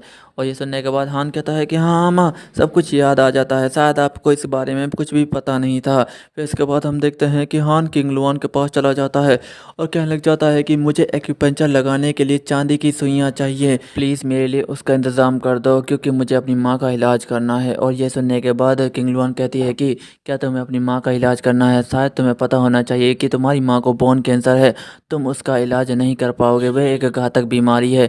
और ये सुनने के बाद हान कहता है कि मैं उसे ठीक कर दूंगा। अगर मैंने उसे ठीक कर दिया तो तुम क्या करोगी? और ये सुनने के बाद लुआन कहते हैं कि अगर तुम उसे ठीक कर देते हो तो जो तुम कहोगे मैं वह सब कुछ करने के लिए तैयार हूँ। और ये सुनने के बाद हान थोड़ा सा शर्मा जाता है और कहने लग जाता है कि ठीक है, तुम्हें वही करना होगा। फिर इसके बाद हम देखते हैं कि हान एक किताब को पढ़ रहा होता है और अपने मन में कहने लग जाता है कि जहाँ तक मैं जानता हूँ मैं ये फैमिली का एक पावरफुल यंग मास्टर बन गया हूँ, लेकिन ये फैमिली के यंग मास्टर को मार दिया गया था। इसका मतलब है कि अभी भी खूनी मौजूद है जो कि मुझे मारना चाहता है। मुझे इसके लिए सावधान रहना होगा। वैसे तो मेरे पास मेडिकल स्पिरिचुअल पावर है जिसकी मदद से मैं अपनी ताकत को बढ़ा सकता हूँ, लेकिन अगर मैं मर गया तो ये स्पिरिचुअल पावर कुछ भी काम नहीं आने वाली है। पर हम अचानक से देखते हैं कि उसकी माँ चिल्ला रही होती है, जिसे देखने के बाद हान कहता है कि माँ आपको क्या हुआ? पर हम देखते हैं कि उसकी माँ ज़ोर ज़ोर से चिल्लाने लग जाती है, जिसे देखने के बाद हान कहता है कि माँ आपको क्या हो रहा है? क्या आपको ज़्यादा दर्द हो रहा है? रुको ज़रा मैं आपको मसाज कर देता हूँ। पर हम देखते हैं कि उसकी माँ चिल्ला रही होती है और हान अपने मन में कहने लग जाता है कि जो चांदी की सुई है मैंने मंगाने के लिए कही थी, जिसकी वजह से मैं अपनी माँ का कैंसर ठीक कर सकता हूँ, वह अभी तक यहाँ पर नहीं आई है। और मेरे पास इतनी ज़्यादा पावर नहीं है कि मैं अपनी माँ का इलाज तुरंत कर सकूँ, क्योंकि मुझे अपनी स्पिरिचुअल पावर डालने के लिए कम से कम उन चांदी की सुइयों की ज़रूरत पड़ेगी, क्योंकि मुझे वह पावर हड्डियों के अंदर डालनी है ताकि मैं उसे ठीक कर सकूं। पर अभी मेरे पास कोई भी चारा नहीं है, मुझे अपनी पावर को इसके अंदर डालना होगा। और हम देखते हैं कि वह अपनी स्पेशल पावर को जगाने लग जाता है और अपनी माँ के शरीर के अंदर डाल रहा होता है। और हम देखते हैं कि धीरे धीरे वह उसकी मसाज भी कर रहा होता है। और हम देखते हैं कि थोड़ी देर बाद उसकी माँ शांत हो जाती है और वह कहने लग जाती है कि मेरा बेटा बहुत ज़्यादा शानदार है, तुम्हारे अंदर ये टेक्निक कहाँ से आ गई? तुम्हारी वजह से मेरा दर्द ठीक हो गया। और ये सुनने के बाद हान कहता है कि क्या ऐसा है माँ? फिर तो मैं आपकी रोज़ाना मसाज करूँगा, फिर आपको कभी भी दर्द नहीं होगा। और ये सुनने के बाद उसकी माँ कहती है कि मेरा बेटा बहुत ज़्यादा अमेजिंग है, लेकिन तुम्हारी माँ को बाहर जाना है, वह इस कमरे में रहते रहते बोर हो गई है और भी ज़्यादा बीमार हो रही है, मुझे बाहर की हवा खानी है। और ये सुनने के बाद हान कहने लग जाता है कि ठीक है माँ, मैं आपको अभी बाहर नहीं जाता हूँ। और वह अपने मन में कहने लग जाता है कि अगर मेरी माँ बीमार नहीं होती और वह जोश में होती तो बहुत ज़्यादा ज़ोरों शोरों के साथ चिल्ला रही होती और मुझे बहुत ज़्यादा परेशान कर रही होती। फिर इसके बाद हमें बाहर का सीन दिखाया जाता है जहाँ पर हान अपनी माँ को ले आया हुआ होता है। और उसकी माँ कहने लग जाती है कि बेटा देखो, मैं बीमार पड़ गई, बिस्तर पर रहते रहते मैं और भी ज़्यादा बीमार पड़ गई, मुझे जल्द से जल्द यहाँ से बाहर जाना है। और ये सुनने के बाद हान कहने लग जाता है कि माँ, आप इसके बारे में चिंता मत करो, मैं आपको जल्दी यहाँ से बाहर ले जाऊँगा। और वैसे भी आप बहुत ज़्यादा बूढ़ी हो गई हैं, तो आपके लिए यहाँ रहना ज़रूरी नहीं है। और ये सुनने के बाद उसकी माँ गुस्सा हो जाती है और कहती है कि कमीने कहीं के, तू मेरा कैसा बेटा है, मैं अभी तक बूढ़ी नहीं हुई हूँ, अगर मैं अस्पताल से ठीक होकर निकल जाती हूँ तो मैं तुम्हें 50 डेट पर भेजूंगी। मुझे तुम्हारे लिए जल्द से जल्द एक लड़की ढूंढनी है ताकि तुम अपना घर बसा सको। और ये सुनने के बाद हान कहने लग जाता है कि माँ, मुझे माफ़ कर देना, ये मेरी गलती थी, लेकिन मैं अभी कोई शादी नहीं करना चाहता, नहीं मैं कोई लड़की देखना चाहता हूँ, अभी मुझे बहुत सारे काम है। और हम अचानक से देखते हैं कि उसकी माँ की नज़र कहीं और पर जाती है और वह कहती है कि बेटा ज़रा वहाँ पर देखो। और हम देखते हैं कि वहाँ से एक लड़की आ रही होती है जो कि काफ़ी ज़्यादा खूबसूरत होती है और उसे देखने से ऐसा लगता है कि जैसे इसके अंदर भी स्पेशल पावर मौजूद है। और उस लड़की को देखने के बाद हान कहने लग जाता है कि इसे देखने से ये बहुत ज़्यादा स्ट्रॉन्ग लग रही है, इसकी आंखों में तेज है और ये बहुत ज़्यादा खूबसूरत लड़की है। इसे देखने से ऐसा लगता है कि जैसे मानो ये कोई मामूली लड़की नहीं है। और ये सुनने के बाद उसकी माँ कहने लग जाती है कि हाँ, तुमने बिल्कुल सही कहा, ये कोई मामूली लड़की नहीं है, इसका नाम वही जैक्सी है जो कि इसके फादर इस अस्पताल के मालिक है। तुम्हें पता होना चाहिए ये लड़की बहुत ज़्यादा खूबसूरत है, अगर इस तरह की बहू मुझे मिल जाती है तो मेरे तो मज़े ही मज़े है, मेरा आशीर्वाद तुम्हारे साथ है। लेकिन क्या तुम्हें पता है कि यह लड़की इतनी ज़्यादा स्ट्रॉन्ग है कि जहाँ पर ये रहती है वहाँ पर बहुत ज़्यादा अमीर लोगों के घर हैं और ये बहुत ज़्यादा शक्तिशाली लोगों के साथ रहती है। और यह सुनने के बाद हान कहने लग जाता है कि माँ, आप किस बारे में बात कर रही हैं, क्या आप मेरी शादी कराना चाहती हैं? देखो, आप इस मामले में मुझ पर दबाव नहीं डाल सकती। और हान उस लड़की को देखने लग जाता है और कहने लग जाता है कि छी, कितनी ज़्यादा बेकार है, अगर इसके पास भी मैं चला गया तो इसके दबाव की वजह से मैं मर जाऊंगा, रहने दो, इसे दूर रहने दो। फिर इसके बाद अचानक से हान की नज़र कहीं पर जाती है जहाँ पर कुछ बदमाश अखबार पढ़ रहे होते हैं और उन्हें देखने के बाद हान कहने लग जाता है कि आज के मौसम में अखबार कौन पढ़ता है, मुझे नहीं लगता है कि ये कोई अखबार पढ़ रहे हैं, इसका मतलब है कि इस लड़की की जान को खतरा है। पर हम अचानक से देखते हैं कि वह दोनों बंदे उस लड़की के बॉडीगार्ड के ऊपर हमला कर देते हैं और उसके बॉडीगार्ड एक ही हमले के अंदर ढेर हो जाते हैं। और ये देखने के बाद वह लड़की हैरान हो जाती है और कहते हैं कि तुम लोग कौन हो? और ये सुनने के बाद एक टकला हमला करते हुए कहता है कि हम चाहे जो भी हो, तुम आज हमारे हाथों से मरने वाली हो। और ये सुनने के बाद वह लड़की उसके हाथों पर एक जोरदार लात मारती है और कहती है कि तुम्हें क्या लगता है कि यह इतना आसान होगा? और ये सुनने के बाद दूसरा बंदा भी हमला कर देता है और कहता है कि कुतिया कहीं की, तुझे क्या लगता है कि मार्शल आर्ट आने से तू हमसे बच सकती है? और वह उसे एक जोरदार मुक्का मार देता है जिसकी वजह से वह लड़की दूर जाकर गिरती है। लेकिन हम देखते हैं कि वह लड़की थोड़ी सी पावरफुल होती है जिसकी वजह से वह अपने आप को जैसे तैसे संभाल लेती है और कहने लग जाती है कि मेरे बॉडीगार्ड कितने ज़्यादा बेकार थे। और वह हान से कहती है कि हे, तुम लोग यहाँ से जल्दी से चले जाओ, यहाँ पर बहुत ज़्यादा खतरा है। और इस चीज़ को देखने के बाद वे दोनों बंदे कहते हैं कि लगता है कि यह लड़की उन्हें भगा रही है, वे बहुत ज़्यादा इंपॉर्टेंट लोग हैं, हमें उन्हें भी मार देना चाहिए। और ये सुनने के बाद लड़की भी हैरान हो जाती है और कहती है कि नहीं नहीं नहीं, ये कोई इंपॉर्टेंट नहीं है, इन्हें जाने दो। और ये सुनने के बाद हान कहता है कि ये बेवकूफ़ लड़की जिन्हें जिन्हें इतना ज़्यादा समझा रही है वे और भी ज़्यादा शक करेंगे। पर हम देखते हैं कि एक बंदा हमला कर देता है और कहने लग जाता है कि अब चाहे जो भी हो, ये लोग आज मेरे हाथों से नहीं बचने वाले, आज इन सबको मैं मार डालूंगा। और यह सुनने के बाद हान अपनी स्पेशल पावर का यूज करता है, एक लकड़ी को उठाता है और उस हमले को नाकाम कर देता है और हमला करने के लिए बिल्कुल तैयार हो जाता है। और ये देखने के बाद वह लड़की कहती है कि वाह, ये कितना ज़्यादा अमेजिंग और बहादुर, अगर हम दोनों साथ मिल जाते हैं तो शायद हम उन दोनों को हरा पाएंगे। पर हम देखते हैं कि हान थोड़ा सा जोश में होता है तो वह उस लकड़ी को बुरी तरीके से फिरा रहा होता है जिससे बहुत ज़्यादा तेज़ हवा निकल रही होती है।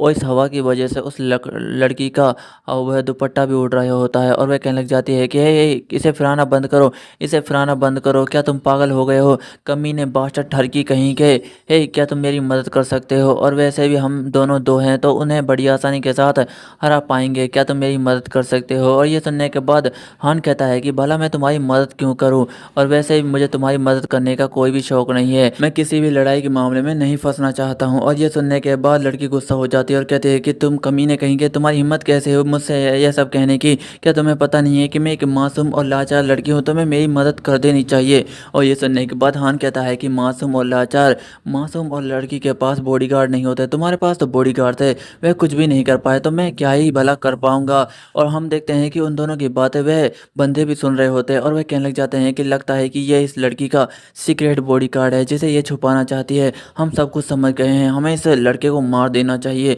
और यह सुनने के बाद तो हान भी हैरान हो जाता है है और कहने लग जाता है कि क्या तुम लोग बेवकूफ़ हो जहाँ यहाँ पर खून करने के लिए आए हैं, तुम सच में गधे हो, मैं इसका कोई भी बॉडीगार्ड नहीं हूँ। और ये सुनने के बाद लड़की कहने लग जाती है कि अरे नहीं, तुम्हें तो सब कुछ पता लग गया, अब मेरे बॉडीगार्ड का क्या होगा। और ये सुनने के बाद तो हान भी गुस्सा हो जाता है और वह लड़की उसे चिढ़ा रही होती है, पर हम देखते हैं कि वह दोनों बंदे हमला कर देते हैं और कहते हैं कि तुम लोगों को क्या लगता है कि तुम हमारे सामने फ्लर्ट कर रहे हो, तुम आज नहीं बचने वाले, आज तुम्हारी मौत आने वाली है। और ये सुनने के बाद वह लड़की हैरान हो जाती है और हान कहने लग जाता है कि शायद तुम्हें नहीं पता है कि तुमने आज अपनी मौत को दावत दी है। और ये सुनने के बाद वह बंदे हमला करते हुए कहते हैं कि तुम्हें क्या लगता है कि तुम हमें इतनी आसानी के साथ हरा पाओगे, हम तुम्हें बड़ी आसानी के साथ ख़त्म कर सकते हैं, शायद तुम्हें इसका अंदाज़ा नहीं है। और हम देखते हैं कि एक टकला हान के ऊपर हमला कर देता है, पर हम देखते हैं कि हान उसे अपने एक हाथ की मदद से रोक लेता है और कहता है कि क्या तुम्हारे अंदर इतनी ही जान है, तुमने आज जो कहा है, तुमने अपनी मौत को दावत दी है। और ये सुनने के बाद दूसरा बंदा कहता है कि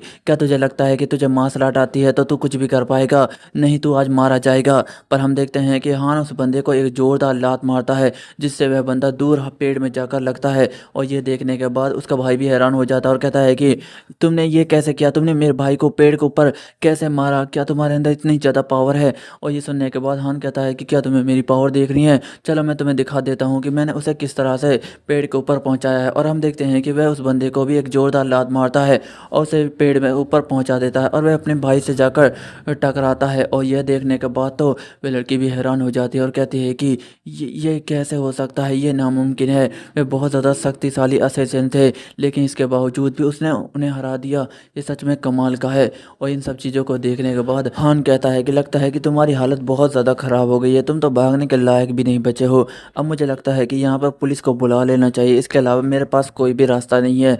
और वह अपने मन में कहने लग जाता है कि मुझे नहीं पता था कि मैं इतनी तेज़ लात मार सकता हूँ, लेकिन मुझे लगता है कि ये मेरी मार्शल आर्ट स्पिरिचुअल पावर की वजह से हो रहा है, शायद इसकी वजह से मैं और भी ज़्यादा ताकतवर हो गया हूँ। लेकिन मुझे इस बात का भी अंदाज़ा है कि यह पूरी ताकत नहीं है, अभी तक उन जड़ी बूटियों ने पूरी तरीके से काम नहीं किया है, अगर वह जड़ी बूटियाँ पूरी तरीके से काम करने लगे तो शायद मैं और भी ज़्यादा ताकतवर हो सकता हूँ, शायद मुझे कोई भी नहीं हरा पाएगा। सच में मेरे तो मज़े ही मज़े हैं, उस बुड्ढे ने तो मुझे एक कमाल की पावर दे दी है, इसकी मदद से मैं और भी ज़्यादा ताकतवर और शक्तिशाली बन जाऊँगा, फिर शायद मुझे कोई भी नहीं हरा पाएगा और मैं अपना बदला भी ले पाऊँगा उस कमीनी लड़की से। और हम देखते हैं कि वह बंदा कहने लग जाता है कि तुम्हें क्या लगता है कि तुमने मुझे हरा दिया, नहीं अभी इसका अंत नहीं है, हमारे बंदे आएंगे और तुम लोगों को मार डालेंगे, तुम नहीं बचने वाले। और हम देखते हैं कि वह बंदा वहीं पर मारा जाता है और ये देखने के बाद लड़की हैरान हो जाती है और हान कहने लग जाता है कि लगता है कि यह मारा गया है, इसके मुंह के अंदर जहर था जिसकी वजह से इसने अपनी मौत चुनी है, लगता है कि यह मर गया है। और ये सब सुनने के बाद लड़की कहती है कि पर तुम कौन हो, जिसे सुनने के बाद हान कहता है कि मैं तो बस एक राहगीर हूँ जो यहाँ से बस गुजर रहा था। और जिसे सुनने के बाद वह लड़की कहती है कि लेकिन तुम्हारा बहुत बहुत शुक्रिया, अब चाहे जो भी हो तुमने मेरी जान बचाई है, इसके लिए तुम्हारा बहुत बहुत शुक्रिया, मैं तुम्हारी एहसानमंद रहूँगी। और ये सुनने के बाद तो हान काफ़ी ज़्यादा खुश हो जाता है और कहता है कि क्या शुक्रिया, ये तो काफ़ी ज़्यादा अमेजिंग है, आज पहली बार मुझे इतनी खूबसूरत लड़की ने थैंक यू कहा है, लगता है कि मेरी किस्मत बदलने वाली है, ऊपर वाला भी आज मुझ पर मेहरबान है। और हान के मुस्कुराते हुए चेहरे को देखने के बाद वही को थोड़ा सा अजीब लगता है और वह कहने लग जाती है कि हे तुम इतना मुस्कुरा क्यों रहे हो, क्या तुम मेरे बारे में कुछ घटिया तो नहीं सोच रहे हो, तुम ठरकी कहीं के। और ये सुनने के बाद हान कहता है कि नहीं नहीं, मैं कोई घटिया नहीं सोच रहा हूँ, मुझे माफ़ कर देना। और हम देखते हैं कि वही उसे मारने के लिए जा रही होती है लेकिन अचानक से उसके पैर में मोच आ जाती है जिसकी वजह से वह हान के गले लग जाती है और हम देखते हैं कि वह दोनों काफ़ी ज़्यादा शर्माने लग जाते हैं। और ये देखने के बाद उसकी माँ कह रही होती है कि ओहो। और हम देखते हैं कि हान माफ़ मांगते हुए कहता है कि मुझे माफ़ कर देना, मुझे लगता है कि ये गलती से हुआ है, प्लीज़ मुझे इसके लिए माफ़ कर देना। और ये सुनने के बाद वही कहती है कि ठीक है, मुझे पता है कि ये गलती से हुआ है, अगर तुमने जानबूझकर किया होता तो मैं तुम्हारा मुंह तोड़ देती, तुम आज मेरे हाथों से बहुत ज़्यादा पिटते। और हम देखते हैं कि वही अपने बॉडीगार्ड पर काफ़ी ज़्यादा गुस्सा कर रही होती है और कहने जाते हैं कि हे कमीने कहीं के, तुम बहुत ज़्यादा कमज़ोर हो, तुम 2 हथियारों से पिट गए, तुम मेरी रक्षा नहीं कर सकते हो, तुम्हें यहाँ से भाग जाना चाहिए, मैं आज तुम्हें बहुत ज़्यादा पीटने वाली हूँ। और ये देखने के बाद हान अपने मन में कहने लग जाता है कि अरे ये लड़की तो बहुत ज़्यादा गुस्सा करती है, अपने बॉडीगार्ड को भी नहीं छोड़ रही है। और वह कहने लग जाता है कि मिस भाई आपको ज़्यादा गुस्सा करना नहीं चाहिए, ये आपकी सेहत के लिए बिल्कुल भी अच्छा नहीं है, मैं चाहता हूँ कि आप ज़्यादा गुस्सा ना करें। और ये सुनने के बाद वही कहती है कि तुम मेरी इतनी फ़िक्र क्यों कर रहे हो, मुझे बहुत ज़्यादा गुस्सा आता है, अगर तुमने मुझसे ज़्यादा बात करने की कोशिश की तो तुम यहाँ से चले जाओ, नहीं तो तुम मेरे हाथों से बहुत ज़्यादा पिटोगे। तुम्हें मेरी फ़िक्र करने की कोई ज़रूरत नहीं है। और ये सुनने के बाद हान मुस्कुराते हुए कहता है कि क्या सच में? मैं तो बस तुम्हारी हेल्प करने की कोशिश कर रहा था, मुझे तुम्हारी कोई फ़िक्र नहीं है। लेकिन मैं चाहता हूँ कि तुम गुस्सा ना करो और मुझे तुम्हारी फ़िक्र है। और ये सुनने के बाद हाँ, वही थोड़ी-सी हैरान हो जाती है और कहती है कि तुम मुझसे आखिरकार कहना क्या चाहते हो? पर हम देखते हैं कि हान अपनी माँ को लेकर वहाँ से जा रहा होता है और उसकी माँ कह रही होती है कि ये गोल-मटोल चेहरे वाली कितना ज़्यादा गुस्सा कर रही है, अपने बॉडीगार्ड को भी नहीं छेड़ रही है, लेकिन ये काफ़ी ज़्यादा क्यूट है। अगर ऐसी बहू मुझे मिल जाए तो मैं तुम्हारा साथ देने के लिए तैयार हूँ। वैसे भी ये बहुत ज़्यादा अमीर लड़की है।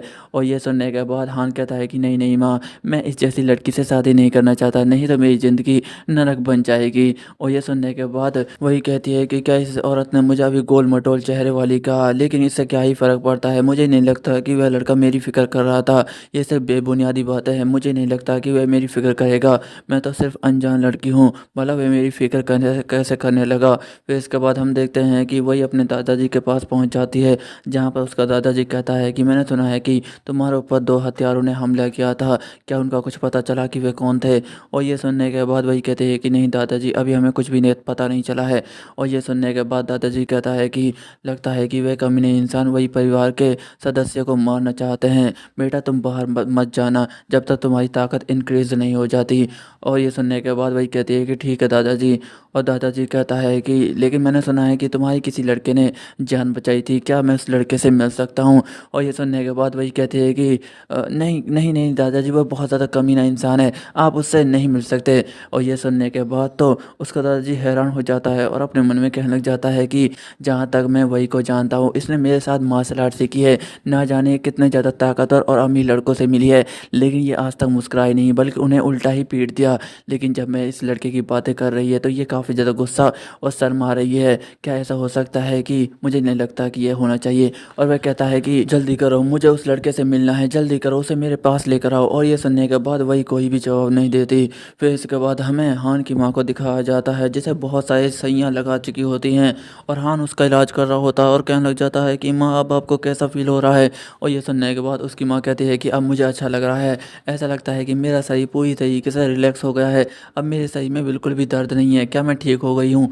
और ये सुनने के बाद हान कहता है कि नहीं माँ, अभी तक आप ठीक नहीं हुई हैं, लेकिन मुझे कुछ और एक्यूपंक्चर लगाने की ज़रूरत है, फिर इसके बाद आप बिल्कुल ठीक हो जाएंगी। और हम देखते हैं कि वह किंग लुआन के पास जाता है और कहने लग जाता है कि क्या ये ठीक है? मुझे लगता है कि मुझे तुम्हें परेशान करने की कोई ज़रूरत नहीं है, बस मेरी माँ के कपड़े पहनाने में मेरी मदद कर दो। और ये सुनने के बाद किंग लुआन कहती है कि तुम्हें क्या लगता है कि मैं तुम्हारी बातों में आ जाऊँगी? अभी तक तुम्हारी माँ ठीक नहीं हुई है तो तुम मुझसे माँगना भी मत। और ये सुनने के बाद हान कहता है कि तुम किस बारे में बात कर रही हो? क्या मैं तुमसे कुछ माँगने वाला था? और वैसे भी डॉक्टर के बारे में तुम्हारा क्या ख़्याल है? जब रिपोर्ट आ जाएगी तो तुम्हें भी पता लग जाएगा। और ये सुनने के बाद किंग लुआन कहती है कि लेकिन तुम्हें चाहिए क्या? और ये सुनने के बाद हान कहता है कि बस मुझे तो एक किस चाहिए। जिसे सुनने के बाद किंग लुआन थोड़ी-सी शर्मा जाती है, पर हम देखते हैं कि वहाँ पर वही आ जाती है जो गुस्से के साथ कहती है कि तुम कमीने घटिया इंसान कहीं के, मुझे पता था कि तुम ऐसे ही हो, तुम बेचारी भोली-भाली लड़की को परेशान कर रहे हो, मुझे पता था कि तुम एक गंदे इंसान हो। जिसे सुनने के बाद हान कहता है कि तुम किस बारे में बात कर रही हो? ये तो मेरी एक प्यारी-सी गर्लफ्रेंड है, तुम्हें इस सब से क्या ही फ़र्क पड़ता है? जिसे सुनने के बाद वही कहती है कि क्या तुम्हारी गर्लफ्रेंड?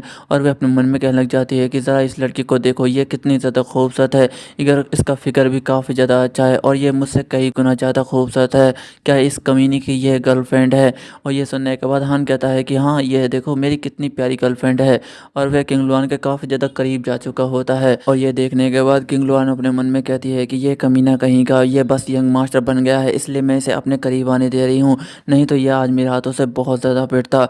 और हान कहता है कि अच्छा, तो मैं सब कुछ समझ गया, वही भी मेरी एक गर्लफ्रेंड बनना चाहती है, मैंने सही कहा ना? और ये सुनने के बाद वही काफ़ी ज़्यादा गुस्सा हो जाती है और कहती है कि कमीने घटिया इंसान कहीं के, मेरे बाद दादाजी ने तुम्हें बस बुलाया है, मैं यहाँ पर इसलिए आई हूँ। और ये सुनने के बाद हान कहता है कि क्या तुम्हारे दादाजी ने बुलाया है? लेकिन उन्होंने मुझे क्यों बुलाया है? अच्छा, मैं समझ गया, लगता है कि वह अपनी बेटी की शादी मुझसे करा देना चाहते हैं, क्योंकि मैंने उसकी जान बचाई थी ना, लगता है कि वे एहसान चुकाना चाहते हैं, लेकिन मेरा फ़ायदा मत उठाओ, मैं ऐसे शादी नहीं करने वाला।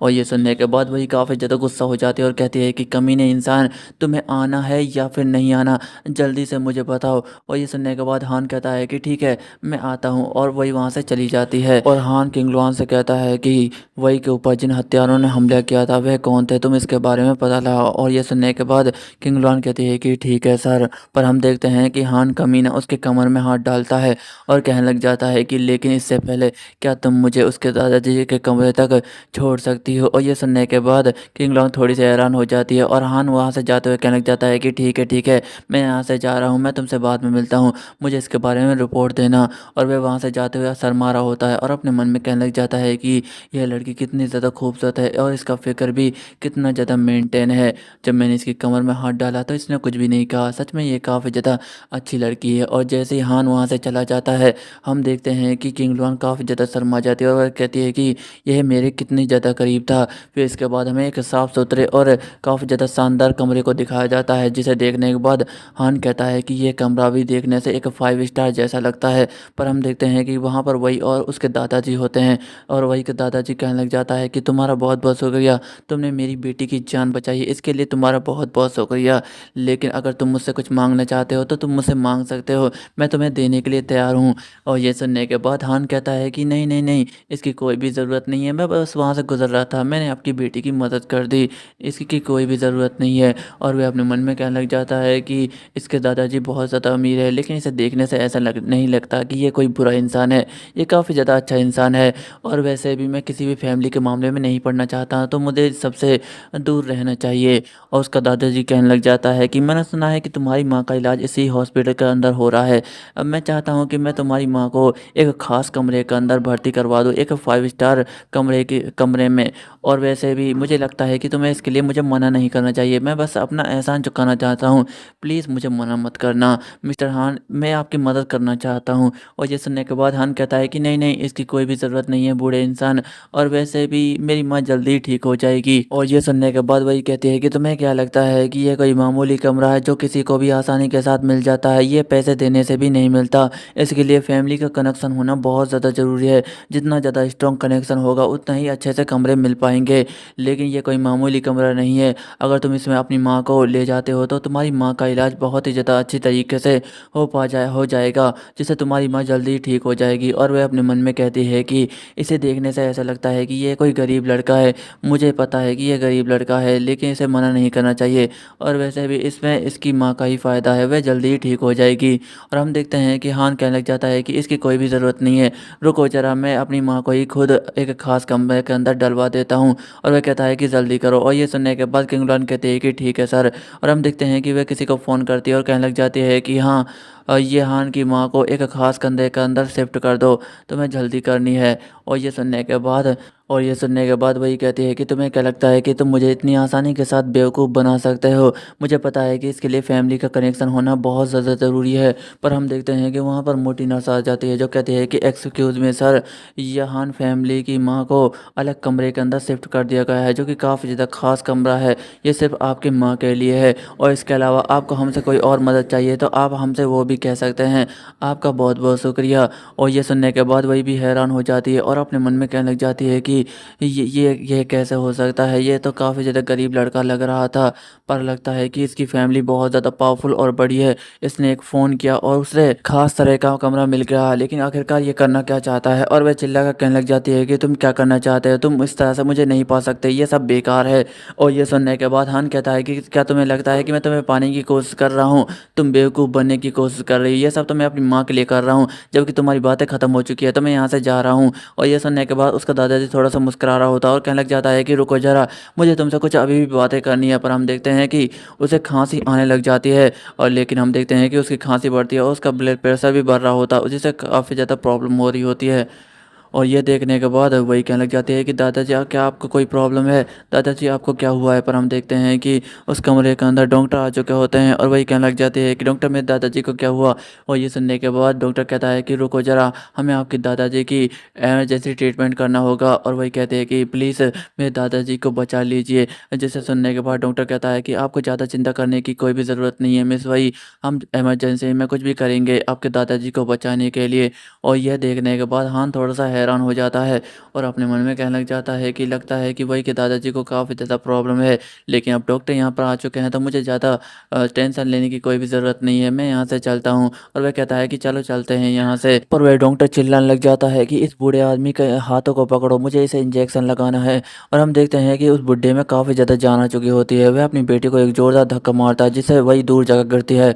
और ये देखने के बाद हान काफ़ी ज़्यादा हैरान हो जाता है और कहता है कि इस 60 साल के बुड्ढे के अंदर इतनी जान कहाँ से आ गई? ये काफ़ी ज़्यादा ताकतवर लग रहा है। और वह डॉक्टर कहने लग जाता है कि जल्दी करो, इसके हाथों को पकड़ो, मुझे इसे बेहोशी का इंजेक्शन लगाना है ताकि ये शांत हो जाए। और हम देखते हैं कि वह उसे बेहोशी का इंजेक्शन लगा रहा होता है। पर वहाँ पर हान आ जाता है जो कहता है कि रुको ज़रा, तुम्हें बेहोशी का इंजेक्शन लगाने की कोई भी ज़रूरत नहीं है, इसकी जान को खतरा है। और ये सुनने के बाद डॉक्टर कहता है कि तुम्हारे कहने का क्या मतलब है? कैसी नॉनसेंस जैसी बातें कर रहे हो? तुम डॉक्टर हो या फिर मैं डॉक्टर हूँ? जिसे सुनने के बाद हान कहता है कि देखो मैं कोई डॉक्टर नहीं हूँ, लेकिन मुझे इसकी बीमारी के बारे में कुछ पता है, जिसकी वजह से मैं कह रहा हूँ कि तुम्हें इसे इंजेक्शन नहीं लगाना चाहिए। इस इंजेक्शन लगाने की वजह से उसकी सांसें भी रुक सकती हैं या हो सकता है कि वह पागल भी हो जाए। तुम्हें थोड़ा-सा ध्यान रखना चाहिए इस बातों का। और ये सुनने के बाद डॉक्टर कहता है कि तुम ऐसी बकवास की बातें कैसे कर सकते हो? मैं एक डॉक्टर हूँ। हे वही, क्या ये तुम्हारा दोस्त है? तुम्हें दोस्त को कहो कि यहाँ से चला जाए, ये बकवास बातें कर रहा है, इसकी वजह से मैं इलाज नहीं कर पा रहा हूँ, जिसकी वजह से तुम्हारे दादाजी को प्रॉब्लम हो सकती है। अगर तुम चाहते हो कि तुम्हारे दादाजी का इलाज ठीक तरीके से हो जाए तो अपने दोस्त को कहो यहाँ से चले जाए। और ये सुनने के बाद हान काफ़ी ज़्यादा गुस्सा कर जाता है और अपने मन में कह रहा होता है कि ज़रा इसके दादाजी को देखो, इसके अंदर एक इविल पावर है जिसकी वजह से ये ऐसी हरकतें कर रहा है। अगर इसे इंजेक्शन दिया गया तो जिसकी वजह से इसकी मानव पावर दब जाएगी और ये ऐसा हो सकता है कि इसकी जान भी चली जाए या फिर ये पागल भी हो सकता है। ये बहुत ज़्यादा मुश्किल होने वाला है। अगर इसे बेहोशी का इंजेक्शन दिया गया तो इसकी मानव पावर शांत हो जाएगी और इसके अंदर ही दफन हो जाएगी, जिसकी वजह से इसकी जान के जाने का बहुत ज़्यादा खतरा है। लेकिन अभी के लिए मैं इस मामले में कुछ भी नहीं कर सकता। अगर मैंने कुछ किया तो मुझे पागल ठहरा दिया जाएगा। पर हम देखते हैं कि वह डॉक्टर उसे इंजेक्शन लगा रहा होता है और हान कहने लग जाता है कि इन सब बातों का कोई भी फ़ायदा नहीं है, मेरे यहाँ रहने का कोई भी फ़ायदा नहीं है, इससे अच्छा तो मैं यहाँ से चले जाऊँ। वैसे भी ये बकवास की बात है, मुझे लगता है कि डॉक्टर इन सब चीज़ों को संभाल लेगा। और वह डॉक्टर चिल्ला रहा होता है कि ये क्या हो रहा है? ये क्या पागल हो गया है? ये कोई भी असर क्यों नहीं कर रही है? और वह नर्स कहने लग जाती है कि डॉक्टर ये क्या हो रहा है? हम देखते हैं कि डॉक्टर अपने घुटनों के बल आ जाता है जो कहता है कि नहीं, ये नहीं हो सकता। जिसे देखने के बाद वही कहती है कि डॉक्टर आपके कहने का क्या मतलब है? मेरे दादाजी को क्या हुआ है? क्या तुम इसके बारे में मुझे एक्सप्लेन कर सकते हो? और यह सुनने के बाद डॉक्टर कहता है कि मिस भाई मुझे माफ़ कर देना, लेकिन मुझे इसके बारे में कुछ भी पता नहीं है कि आपके दादाजी को क्या हुआ है। ये अचानक से हो गया। हमने इंजेक्शन देने की कोशिश की है, लेकिन इसकी दिल की धड़कनें रुकती जा रही है और धीमी पड़ गई है। हमें इस बारे में कुछ भी नहीं पता है। और ये सुनने के बाद वही काफ़ी ज़्यादा गुस्सा हो जाती है और कहती है कि तुम्हारे कहने का क्या मतलब है? और हम देखते हैं कि वह डॉक्टर को एक ज़ोरदार मुक्का मार देती है और वहाँ से भागते हुए कहने लग जाती है कि मैं यहाँ से जा रही हूँ, लेकिन अगर डॉक्टर मेरे दादाजी को कुछ हुआ तो मैं तुम्हारी कब्र खोद दूँगी। और अपने मन में कहने लग जाती है कि दादाजी सब्र रखना, आपकी बेटी अभी ज़िंदा है, अभी तक आपकी उम्मीद ज़िंदा है, मैं कुछ करती हूँ दादाजी। और वैसे भी मुझे लगता है कि हान को इस बीमारी के बारे में बहुत कुछ पता है। उसने कहा था कि उसे इंजेक्शन नहीं लगाना चाहिए जिससे दादाजी की जान को जाने का खतरा है। शायद उसके इस बारे में कुछ पता है, वही मेरे दादाजी का इलाज कर सकता है। और हम देखते हैं कि वह भागते हुए हान के पास चली जाती है और कहने लग जाते हैं कि मिस्टर हान प्लीज़ मेरे दादाजी को बचा लीजिए, प्लीज़ मेरे दादाजी को बचा लीजिए। और ये सुनने के बाद हान हैरान हो जाता है। फिर इसके बाद हम देखते हैं कि हान उस दादाजी का इलाज कर रहा होता है। फिर यह देखने के बाद डॉक्टर कहता है कि इसकी हार्ट बीट नॉर्मल हो रही है, इसका खून का बहना नॉर्मल हो गया है, यह जिंदा है, तुम्हारा शुक्रिया। और यह सुनने के बाद हान कहता है कि तुम्हें शुक्रिया कहने की कोई भी ज़रूरत नहीं है, क्योंकि यह सब तुम्हारी गलती की वजह से हुआ है। अगर तुम्हें बीमारी का इलाज करना नहीं आता है तो मत क्या करो, तुम्हें इंसान की जीवन की कीमत समझनी चाहिए। और यह सुनने के बाद वही कहती है कि तुम आज हान की वजह से बच गए, नहीं तो मैं तुम्हें मार डालती। और यह सुनने के बाद डॉक्टर कहता है कि मिस्टर हान, मिस वही, आपका बहुत बहुत शुक्रिया, मैं अगली बार इस चीज़ का ध्यान रखूँगा। और हम देखते हैं कि वही अपने दादाजी को देखने के बाद कहती है कि मेरे दादाजी बहुत ज़्यादा ग्रेट हैं, आप दादाजी ठीक हो जाइए। और यह सुनने के बाद हान कहने लग जाता है कि देखो वो ये अभी तक पूरी तरीके से ठीक नहीं है, अभी इसका इलाज बाकी है, ये अभी तक ख़त्म नहीं हुआ है। मैं तुम्हें कुछ दवाइयाँ दूँगा और ये 1 महीने के अंदर ठीक हो जाएगा। तुम इसके बारे में ज़्यादा चिंता मत करो, तुम्हारे दादाजी बिल्कुल फिट हो जाएँगे। और ये सुनने के बाद हम मिस वही शर्माते हुए कहने लग जाते हैं कि तुमने मेरी जान बचाई, मेरे ग्रैंडफ़ादर की जान बचाई, तुम्हारा बहुत-बहुत शुक्रिया। मेरी फैमिली इस एहसान को हमेशा याद रखेगी। और ये सुनने के बाद हान कहता है कि चलो चलते हैं किंग लोहान यहाँ से। जिसे सुनने के बाद वही हैरान हो जाती है और कहती है कि रुको ज़रा, मैं अभी आती हूँ। फिर इसके बाद हमें हान की एक्स गर्लफ्रेंड को दिखाया जाता है, जो कि हॉस्पिटल के अंदर फल फ्रूट लेकर आ चुकी होती है। और आगे क्या होने वाला है ये देखने में आपको काफ़ी ज़्यादा मज़ा आएगा। और इसी के साथ हमारा यह चैप्टर भी एंड हो जाता है। दोस्तों, आपको यह नया मानवा कैसा लगा कमेंट में ज़रूर बताइए। और मैंने इसे ज़्यादा से ज़्यादा एक्सप्लेन करने की कोशिश की है ताकि आपको सब कुछ समझ में आ सके। अगर आपको ये शॉर्ट में समझाना है तो प्लीज़ मुझे इसके बारे में भी बता देना। अगर आपको वीडियो पसंद आई हो तो वीडियो को लाइक एंड शेयर, अपने चैनल सब्सक्राइब कर लीजिए। मिलते हैं अगली वीडियो में। धन्यवाद।